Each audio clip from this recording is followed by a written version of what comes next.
two, three.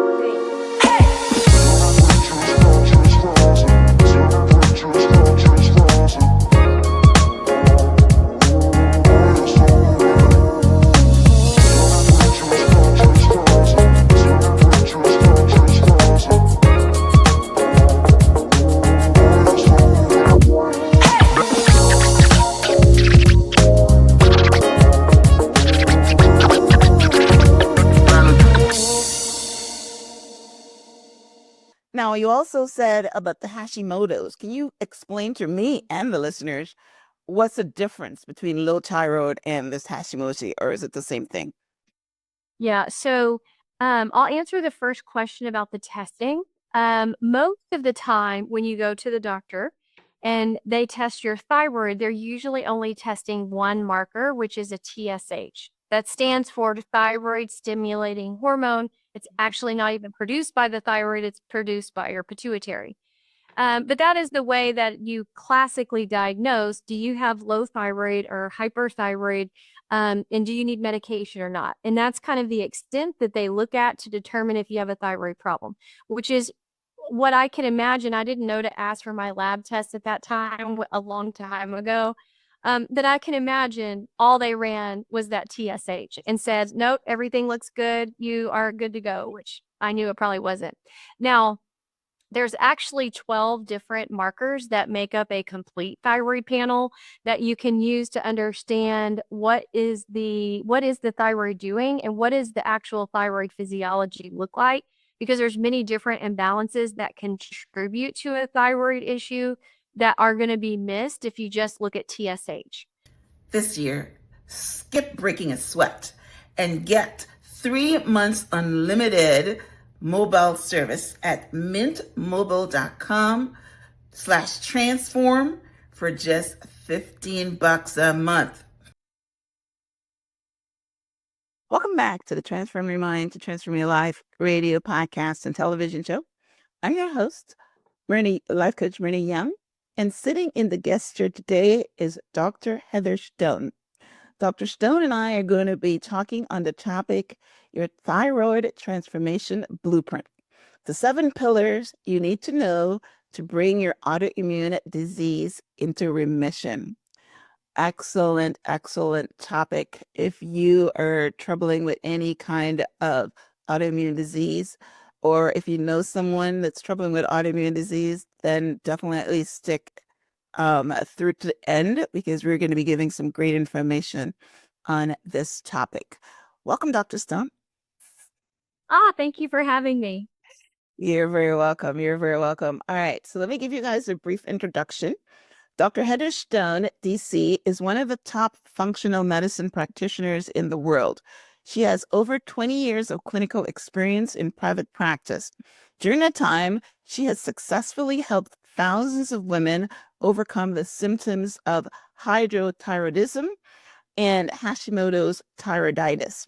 Her Thyroid Transformation Blueprint has been used by hundreds of doctors and thus has helped countless women return to happy, healthy, and lean lives.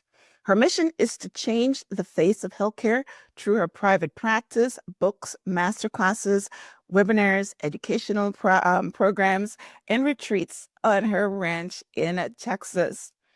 Yes, I love talking to people who want to make a change in the world. That's my focus as well too. So welcome. Thank you. Thank you Yes. for that. Yes, it's great when you want to contribute to the world and serve. It's an excellent thing. Awesome. All right. So, as we get started, what inspired you to build a healthcare practice for women who suffer from low thyroid and Hashimoto's disease? Do you have do you have a personal story that's tied to these two, um, um, challenges? Absolutely. For me, I always wanted to be a doctor, but I didn't quite know what kind of doctor I wanted to be. And at the time I was trying to figure that out, I started to really suffer from a weight issue. It was really difficult to lose weight. I was tired. My hormones were a mess. I did not have a menstrual cycle. And this was when I was in my early 20s. And, I went to the doctor and I said, this was this was pre Dr. Google. So there was no searching online. You had to really search through textbooks. So I went and I said, hey, I think I have a thyroid problem. I kind of have every classic symptom in the book. Will you check my thyroid? And he's like, absolutely. So he checks my thyroid and he says to me, I come back a week later or 2 weeks later or whatever it was, and he's like, yeah, your thyroid's fine. You don't have any issues with your thyroid. And and as he's walking out the door, by the way, I think you're going to have issues with fertility. So when you're ready to have a baby, come back and we'll give you fertility treatment. And I was just like, what in the world? That was like no solution whatsoever. That was you're just going to need me later down the road when you want to get pregnant with fertility issues. And so I was like, this is not going to be my life. I have got to figure this out and really solve these issues for myself. And at that time, I did not have low thyroid. But as I was moving on my journey after the birth of my first child, which I had naturally, by the way, I did not have to have fertility treatment. I figured out, how to lose weight. I got my hormones back together. And then after the birth of a child, I actually diagnosed myself with Hashimoto's. All right. So then the whole thyroid journey began. And for me, I just knew that there were millions of women who needed help with this. And these women are being told that they are just supposed to live with these symptoms. You have a weight issue, you can't sleep, you're tired, your hormones are out of balance, anxiety, depression. Well, there's a pill for all of those things. And then they're just told, well, you're just going to have to live with it. So for me, I was like, no, we need to empower these women to take back their health. The body was born to heal. And if you just help the body, sometimes it needs help overcoming these underlying imbalances. And so that's what really drove my mission and passion to really go in this direction. Oh, wow. Yes, that's amazing. Now, you said that even though you're having these issues with, period and weight gain, your thyroid, when they checked it, it was normal. And I think I've heard that several times where um uh, it says that your thyroid is normal, but there's another test that they can do or something to really figure out what the problem. Now, you also said about the Hashimoto's. Can you explain to me and the listeners what's the difference between low thyroid and this Hashimoto, or is it the same thing? Yeah. So I'll answer the first question about the testing. Most of the time, when you go to the doctor and they test your thyroid, they're usually only testing one marker, which is a TSH. That stands for thyroid stimulating hormone. It's actually not even produced by the thyroid, it's produced by your pituitary. But that is the way that you classically diagnose, do you have low thyroid or hyperthyroid?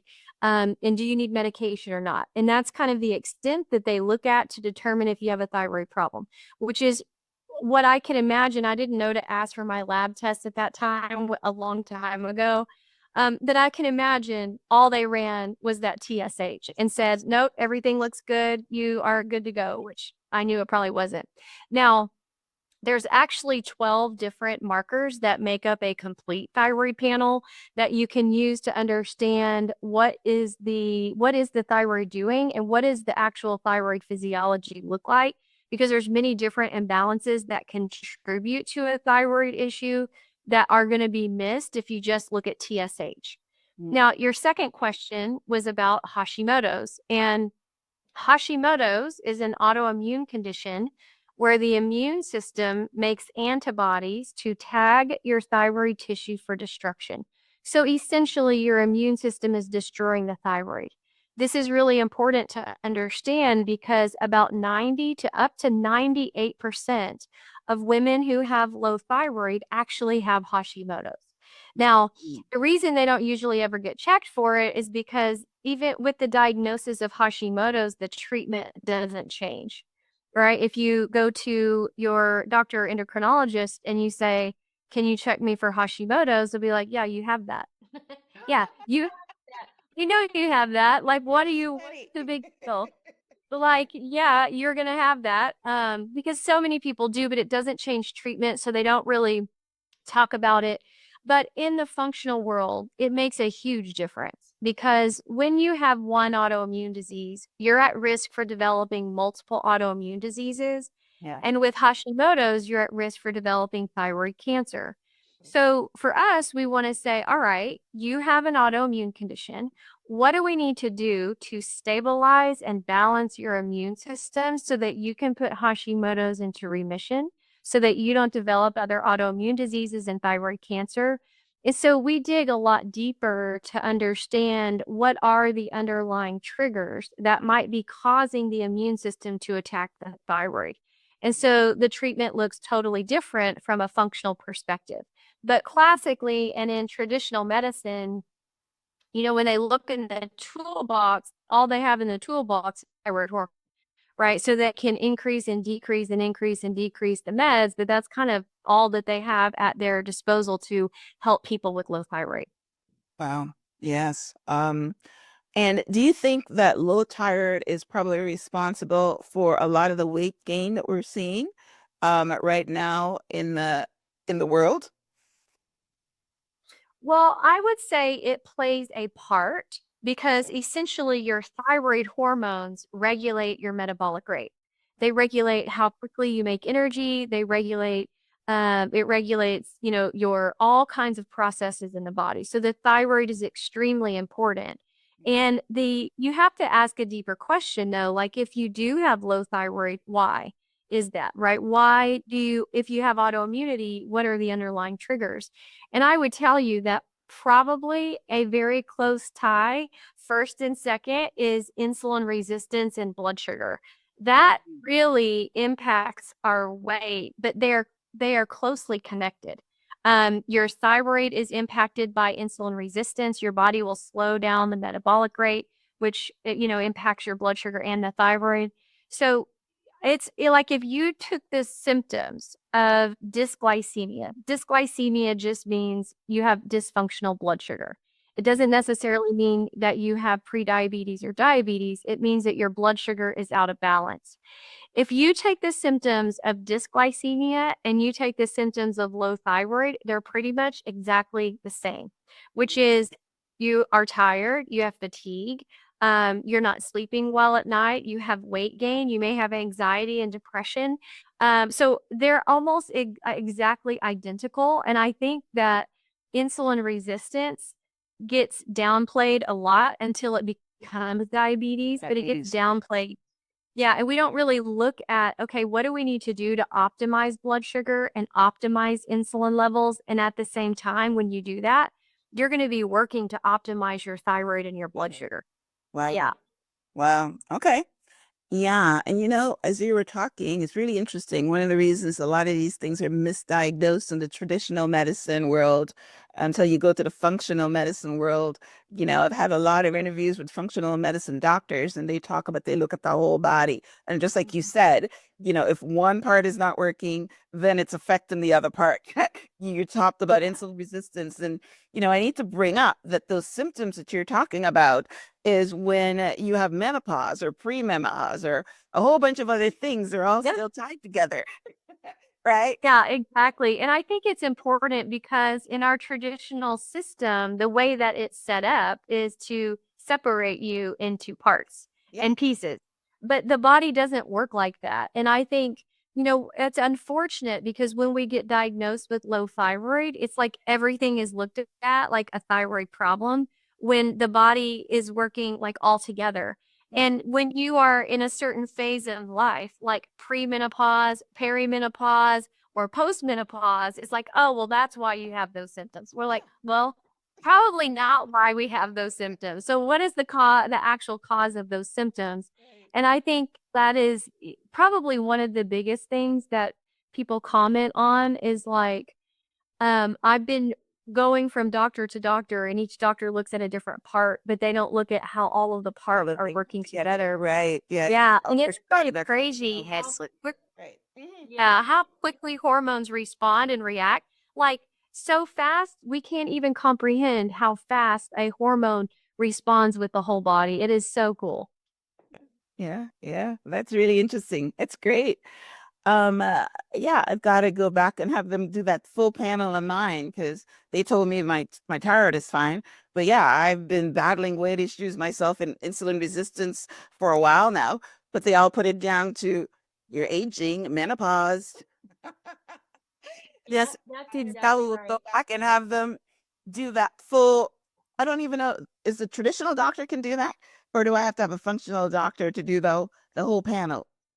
I would say this, most traditional doctors are not going to do a full panel. Why? Because they get too much pushback from the insurance companies. Secondly, a lot of them aren't trained to understand how all of these things work together and what these markers are. Like I will have people that follow me go to their doctor and say, can you run these labs? And they said, well, why? I don't even know what half these markers are, and it doesn't really change your treatment. So, I'm not going to be able to do that.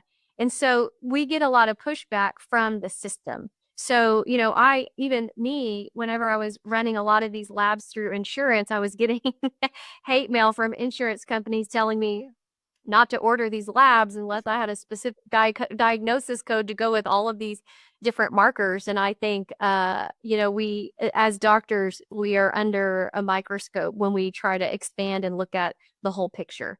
And it's not just about the thyroid. It's like you said, looking for underlying infections and looking for all the different causes and being able to put these patterns together.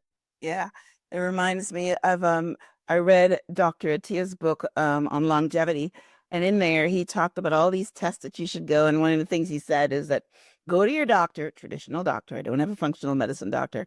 He said go to your doctor and ask them to run you a hormone panel. And my doctor said my primary care doctor says, well, I can't read those, so there's no point in me pulling them. Yeah. So then I That had to so then I went to my OBGYN and I asked him to pull them, and he says, well, why? I know what it's going to say. You're in menopause. There's nothing I can do about it. You know what I mean? So I understand exactly what you're saying. You get this pushback, which is why functional medicine doctors are becoming the norm. So it's pretty good. You guys are doing an excellent job in helping with the longevity and helping with total health. And I think what's the word now that they have? It's not a long life is health span. Yes, having a great health span and not just longevity. You want to be, you Well, I want to think live it's longer, but you important. also want to be healthy. Right. That's exactly right. And I think it's important. Like traditional medicine has a time and place. And I think ultimately they're great for diagnosing disease and giving a medication or a surgery or something like that. And if that's the type of care that you want or need, it plays a role. But if you are trying to optimize health, like you're talking about, improve your health span, and really, I think that we are changing as a society. Like, no longer is it acceptable for us to work our lives away until we're 65 and then retire and sit in a rocking chair and watch TV all day and go to doctor's offices. Like that is not what our lifestyle is like anymore. It's like, okay, when we retire, if we retire, we want to really enjoy and thrive in this life and live it to its fullest and have experiences and be present and maintain cognition and mobility. So I think we have a different expectation than maybe generations before. Now we have to look at how do we optimize health, not just how do we slow down the progression of a disease. Like that's not even for us it's Right. that's outdated thinking. Yeah, yeah, that's pretty good. All right. That's my focus. I walk every day and I look after my total body health, and I do that because I want to be active in my old age. I don't want to be laying in a bed. I've had so many of my family members that, me had strokes and lay in bed, being fed to a tube, things like that for 10 years. And I'm hoping that that's not my experience. But and I'm doing something about it. All right. That's right. Right. So, what is the difference between Hashimoto's versus hypothyroidism? Essentially, Hashimoto's causes hypothyroidism, right? So the immune system attacks and kills the thyroid to the point where the thyroid can no longer keep up with thyroid hormone production. So most of the time, like 90 to 98% of the time, if someone has low thyroid, it's Hashimoto's. It just started many years before you ever got diagnosed with low thyroid because it doesn't really, they're not like looking for it unless you actually have low thyroid. But hypothyroid is usually caused by Hashimoto's, the underlying autoimmune issue. There is a small percentage of people that just might have low thyroid where their thyroid's not producing adequate levels of thyroid hormone, but most of the time it's autoimmune. Right, right. Okay. Yeah, as you were talking, one of the most famous cases of low thyroid is Oprah. You know, she's been battling with weight for many, many years. And I think later on, maybe when she got to her 60s or something, then they diagnosed her with low thyroid. But you're right, all along, and she's got money to have great doctors. Yeah. Probably even had a functional medicine doctor on her team, but they missed that because it's usually missed. Okay, so now I understand Yeah. the correlation of that. So would you say if you were trying to lose weight and can't lose weight, or some of the other symptoms you're talking about, depression, anxiety, then you should investigate the thyroid deeper? Yes, and you should really investigate all systems deeper as well, and maybe from a functional perspective, right? Because, like I said earlier, it could be dysglycemia, it can be low thyroid, it can be underlying infections, it could be adrenal dysfunction. So, it's really important that you first and this is really good. We talked about we were going to talk about the blueprint. So this is a really good time to kind of bring this in. So I created a thyroid transformation blueprint. And the first pillar is that you have to have a goal, right? Like you got to have the goals that you're trying to achieve, and you have to have a constant pursuit of those goals. And I think you're a life coach, right? Yeah. So you have to have motivation behind the goal. It can't just be like, I want to lose weight. You got to think about why you want to lose weight. Why is this important to you? So that you have a deeper meaning behind that goal so it's easier to stick with it. Then the second pillar is to have comprehensive testing. And comprehensive testing means to look at all things, right? Not just the thyroid, but yes, you need a thorough look at the thyroid, but really looking and taking a very deep look at all of the systems and where are all of the underlying imbalances. And then pillar number 3 is a comprehensive diagnosis and analysis. So it's not about just diagnosing the disease for a medication or a surgery or like a medical treatment, but it's about understanding the patterns of dysfunction and how everything communicates together and how everything works together. Then and only then should you apply the solution, which is pillar number 4, customized care. A lot of people, you have to do these in order because a lot of people say, okay, I want to lose weight. So I'm going to go try this diet, or I'm going to try this medication, or I'm going to try this supplement. But we have to understand that weight or the inability to lose weight is a symptom. So you have to figure out what's the underlying cause to why you can't lose weight. Otherwise, we're just guessing. And then we get on one fad diet after another, one fad supplement. Trust me, I've been there. I've done them all. Yeah. But if you Me too. find out why you have a weight problem, then you can customize care and you say, okay, this is what's contributing to the weight issue, and here's how I'm going to handle these things, and this is the solution. That way, you know that you're going to get the fastest possible results, and you're not really guessing. Not really. You're not guessing, and then you can. Pillar number 5 is that you need a coach, and you need to be coachable. And then pillar number 6 is retesting. So once you've applied a solution and the body's moving in the right direction, you need to retest and make sure that the priorities might have changed so that you can adjust the care. But those are the 7 pillars. Wow, that's pretty good. It's pretty good. Yes, I probably need your services because yes, I've been trying to lose weight for a while. I'm even on a GLP-1, and the weight is just stuck there. It's up with my blood sugar, but the weight is just stuck there. So, I just started progesterone therapy because I'm hearing that the hormone imbalance is part of it and all that. But you're right, it's just guesswork. Nobody has gone into right. a full panel of figuring out what the problem is.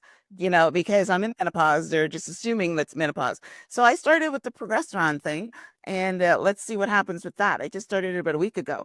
But Yeah. I love your pillars. I love, going through, and I like what you said. I mean, some people want to lose weight because they want to look good in their clothes, but I mean, I'm not sure when you're coaching them if that's a good enough reason. I want to lose weight and I want to stay healthy because I want to have a health span, right? It's very important to me That's to be able right. to walk every day. I love walking. I walk a 5K every day and it gives me so much pleasure. Yes. So I, Yeah. I And I would say, go ahead. yeah, go ahead. Sorry. I was I was just gonna say no. The goal of wanting to lose weight so you look better in your clothes is not a good enough goal. No, I didn't say that. 80% of Americans are overweight, obese, or severely obese. And it's like we all want to look better in our clothes, but we talk ourselves out of it every day. Like it's like, oh, this little bit won't hurt, and maybe I'll just start tomorrow. And then, Yes. I don't look that bad in my clothes. So we just keep going down that path. But like you said, like for me, my big motivations is I will do whatever it takes to prevent Alzheimer's and cognitive decline. Yeah. I've worked with patients like that, and I see how tragic that is for the families and for those patients. Yeah. And also for me, I'll do whatever it takes to prevent diabetes. I do not want my legs cut off. I do not want kidney failure, blindness. So there is a way deeper motivation because I think we forget that what we do today is really determining what is going to happen in 5 to 10 years from now. Oh yeah. Yeah. I mean, I say that all the time. Peter Attia's book brought that home, but he's saying that, yeah, if you've got heart disease in your 30s or 40s, it just didn't start then. It started 20 years ago. Right. Yeah. So you're saying 5 or 10, but he's saying 20 years ago. And, I see, people right now that are overweight. And I'm thinking, okay, you're overweight in your 30s. You continue doing that. When you get to 50 or 60, I'm not calling bad things on you, but when you get to 50 or 60, you're going to see the repercussions of what you're doing now. But a lot of times when they're 30s or whatever, they discount that because they're young, and they don't see the damage that they're doing. So yes, I love your pillars. And so right. So out of the seven that you just talked about, what are the one or two that you feel that are most important? Um, well, I would say uh, they're all equally important. However, what I would like to highlight is probably also the pillar number 5, which is you need a coach. I think all the most successful people have coaches in different areas of their life, whether it's a life coach or a financial coach or a business coach or a fitness coach, however you want to call it, a personal trainer. But I think if you look at the most successful people, they all have coaches. Look at professional athletes. They all have multiple coaches, Yep. right? So I think that that is important. But then the other one is part of that is that you have to be coachable. Right. I think there's two parts to that, especially in this space of low thyroid, because most of us have been so frustrated with the traditional answers and the traditional kind of feeling blown off, or they feel like they're looked at like a hypochondriac. They're like, your labs look fine. I don't know why you're like this. Here, take all these pills. And so we start searching and trying to figure it out on our own. And it is hard because right now we live in a sea of information. When I started, remember I said it was pre Dr. Google. So I had nobody I could ask except for like a textbook. So back then, we did not have access to information. Now, as the decades have gone on, now we almost have over information. We get confused. It's like one day this is the answer, and the next day that thing you've been doing is the wrong answer. Right? It's like, oh, we thought we could eat this, but now we can't eat that. Now we should eat this, and oh, now we can't eat that. But I think it's important if you have a coach to really help customize the recommendations based on you, your health, what you're dealing with, and to drown out a lot of that noise that we're hearing on social media. Now, I would say this, it's been a blessing for functional medicine and allowing information to come out that might have been suppressed earlier, but now we have to sift through the information and try to determine what is going to be best for us. So having a coach, but um, also being coachable, and implementing the recommendations and sticking with it and not, hopping ship like the next Instagram trend. Yeah, that's good. I like when you say coachable. I mean, a lot of people would say they're coachable because they accept what you're saying. You go into a coach and the coach says, yeah, in order for you to lose weight, then you've got to eat this, or you've got to move, or you've got to Yeah. maybe meditate or something and de-stress, right? And you agree Yep. with that. But when it's time for you to do it, you're unmotivated, which is basically what you said. You need to be able to motivate yourself as part of step Yep. one, because you know that you should be doing these things, but you don't have the energy, or you don't have the motivation to do it. And that's why the gyms, people go in and they sign up, and they go for a couple months and then they stop going. And I know how easy it is to slip into that. Because let's say Yeah. you're going for a walk. I mean, like I just mentioned to you, I walk 6 days a week. But if I am away for a week or something, then you might say, maybe I don't need to go this day. And as soon as you start skipping, you know what your mind does? Your mind tells you don't need to go. And that's how you stop doing these things. So not only you've got to be coachable and got to, accept the information.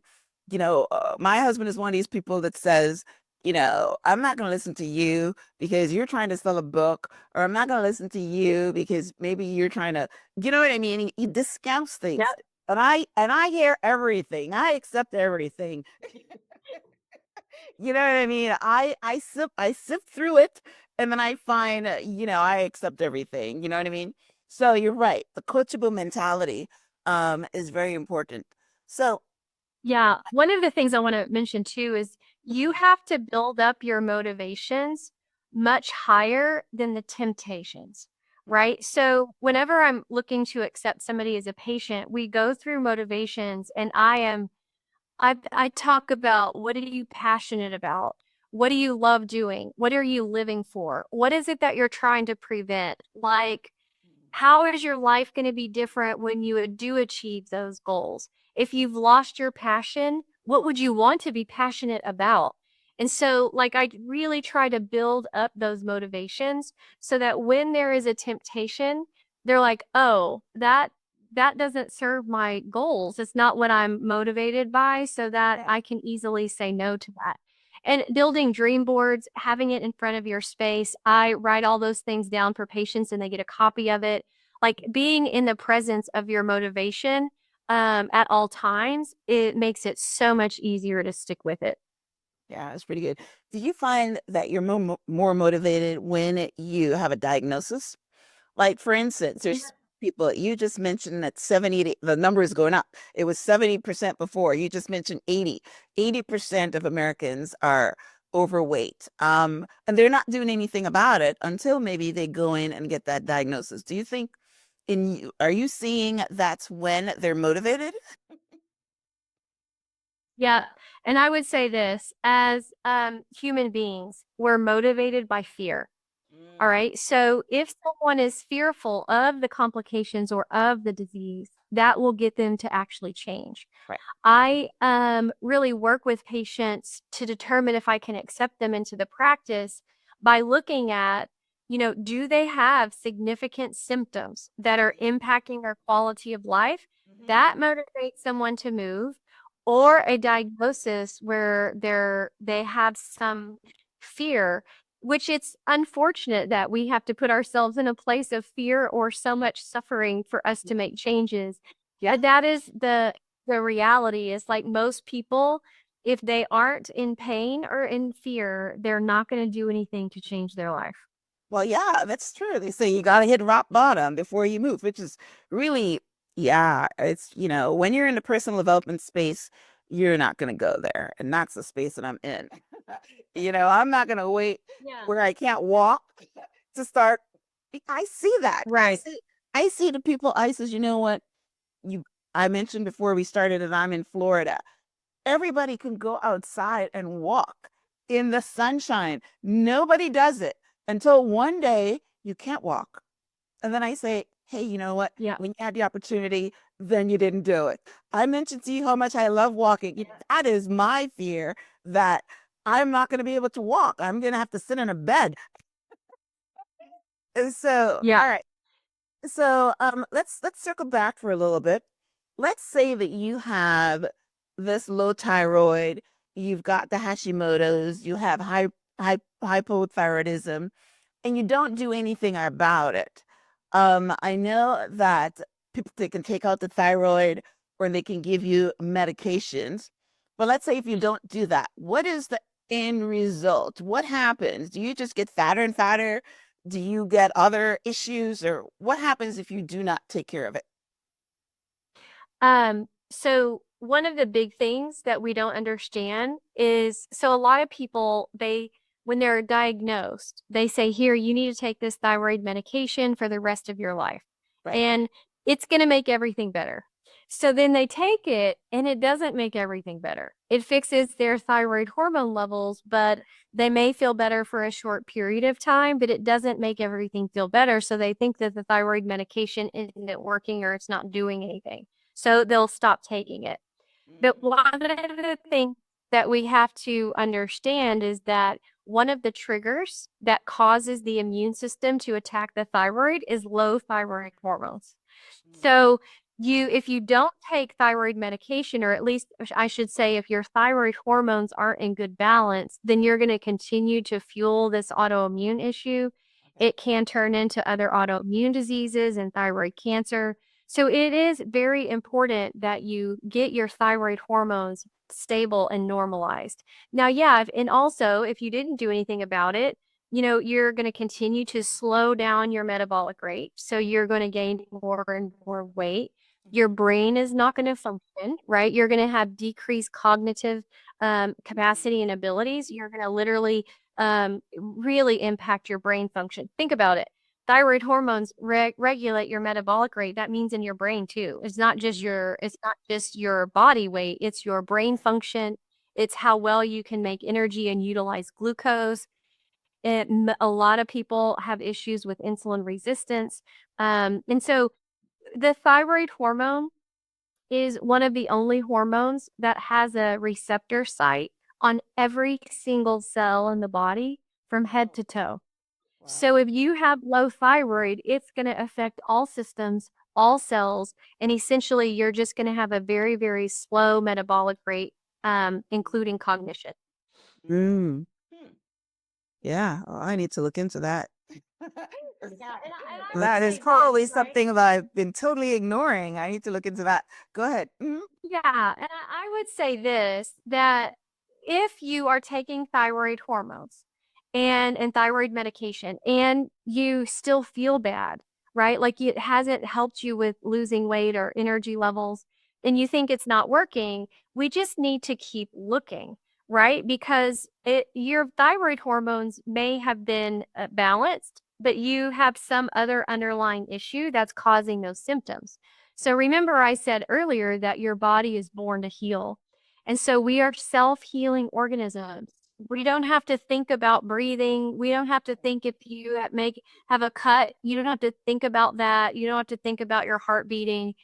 But there are times when there's underlying imbalances that the body can't overcome. And the way the body communicates with you to let you know is to give you a symptom. Right. So if we would look at our symptoms like blessings, the body is saying, hey, girl, we have some underlying issue here, and I just need a little bit of help fixing it so it doesn't become a disease. And so if your thyroid hormones are balanced and you have symptoms, we got to go to to testing. All right. Is it a blood sugar issue? Is it underlying imbalances? Are your other hormones out of balance? What are your adrenal glands doing? So we've got to look at all of those different components and not just say, oh, the thyroid hormones aren't working. I'm just going to dish. I wouldn't advise that at all. Right. Okay. Yeah, well, that's definitely a good plan.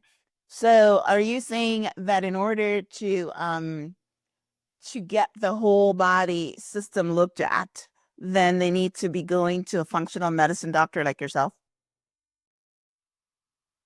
Yeah, I think you should have a good team of doctors, right? So you can have someone, if you want someone on your team that is a traditional medical doctor, and you should also have a functional medicine doctor. So that you're preventing diseases, you're reversing chronic diseases, and you are improving your health span, not just handling a disease when it comes up with a medication.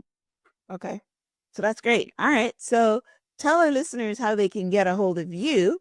I know that you're in Texas. Or is your business online? Do you serve patients online? How does that work? Yep. So yeah, we are fully virtual, but the way that patients can get a hold of us is through Facebook. So I have a group called Happy, Healthy, and Lean. And at the time of our recording, there's about 92,000 ladies in there of Wow. all, working through these thyroid issues. And it's a really great place to go because you want to be surrounded by women that are on the same health journey, especially when you're trying to make changes. So the Facebook group again is Happy, Healthy, and Lean. Yeah. And I do master classes in there, and that is the way that people can get through if they're interested in becoming a patient. Okay. So that's great. So what's your website though, if somebody wants to go straight there? Well, I don't really we really communicate all through Facebook. Now the website is reversemycondition.com. Yeah, but it's not, it doesn't really serve that purpose, but all the learning content, material, and everything we do through Facebook. Okay. All right.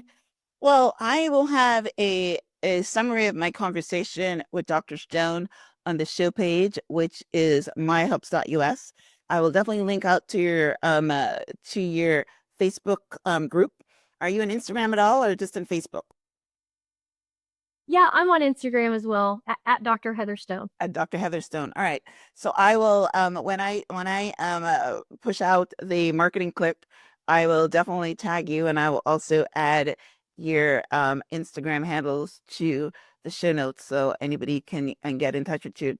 And yeah, I'll definitely join that group myself and reach out to you because I'm thinking that I do have some underlying issues other than hormone imbalance, the sex hormones, estrogen and progesterone and all that. So I definitely like to look into that. So pretty good information to I have checked my thyroid and they've said it's fine.